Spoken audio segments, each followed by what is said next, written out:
Climax अभी बाकी है। जय माताजी। હવે આપણે જેટનો શું જોવા જઈશું પહેલાં તો પાણી જવા હવે આપણે પહોંચી ગયા દુકાને હવે આપણે બપોર નખતો સાંજે આપણે જે જોવા જઈશું ઝેડનો શો એના માટે આગળ જોયા રાખો જય માતાજી ભાઈબંધો અત્યારે તમારા સામાન લેવા જવું પડશે એના પછી આપણે ઝેડનો શો જોવા જઈશું જોવો છે તો આપણે ગાડીને જઈએ પેલા સ્વેટર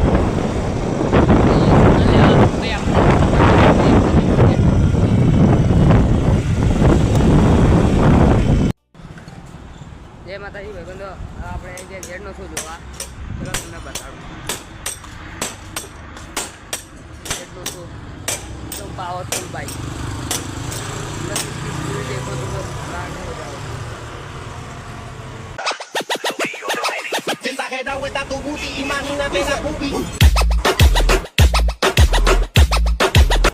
જય માતાજી જય દ્વારકાધીશ આપણા યુટ્યુબ પર 100 સબસ્ક્રાઈબર કરાવી નાખો